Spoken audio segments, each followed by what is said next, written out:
ବାପା ପା ସିଆଡେ ଡାକ ପକଉଛନ୍ତି। ବାପାଙ୍କର ବୁଝିଲୁ କିଛି କାମ ନାହିଁ, ତାଙ୍କ ତଳେ ଟିକେ ହଲ ହଲ ହେଇକି କଣ କାମ ସରିଯିବ, ସେଠୁ ଭଡକିନି ଛାତକୁ ଯାଇକି କହିଲେ ପାଣି ଚଲେଇ ଦବ। ସେ ଭାବିଛନ୍ତି ମୁଁ ଆଗରୁ ଯେମିତି ଥିଲି ଏବେ ବି ସେମିତି ଅଛି। ସେଇ କଥା ମତେ କହିଲେନି, ମୁଁ ଯାଇକି ପାଣିଟା ଉଠେଇ ଦେଇଥାନ୍ତି। ସିଏ ଭିଟାମିନ ଏ ବି ଖାଇଛନ୍ତି, ମୁଁ ଏରା ଖାଇନି। ମୋ ଦେହରେ ବଳ ନାହିଁ, ମୁଁ ଅଲରେଡି ମୋର ସବୁ ଗଲାଣି ମୋ ଦେହରୁ। କଣ କହୁଛ ମ? ହଁ ସତରେ, ମୁଁ ଏଣିକି ଧୀରେ ସୁସ୍ଥ ଖୁସିରେ କରିବି। ତମ ଇଚ୍ଛା ପାଇଲେ ମତେ ରଖ, ନହେଲେ ମୁଁ ଚାଲିଲି। କଣ କହୁଛ, ଭିଆରଏସ ଦେଇକି ପଳେଇବ ନା କଣ?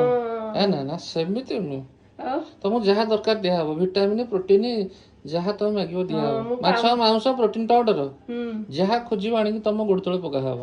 ସେଇଆ କର। ଆଉ ମୋ ମନ ଖୁସିରେ ମୁଁ ଯାହା କରିବି, ଜବରଦସ୍ତି ନାହିଁ।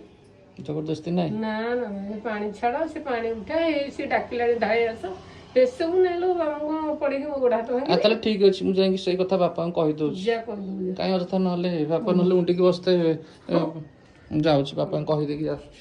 ମୋ ବୋଉଙ୍କର ଯୋଉ କଥା, ବୋପା ମା ମୁଣ୍ଡ ଖରାପ କରିଦେବେ ପୁରା।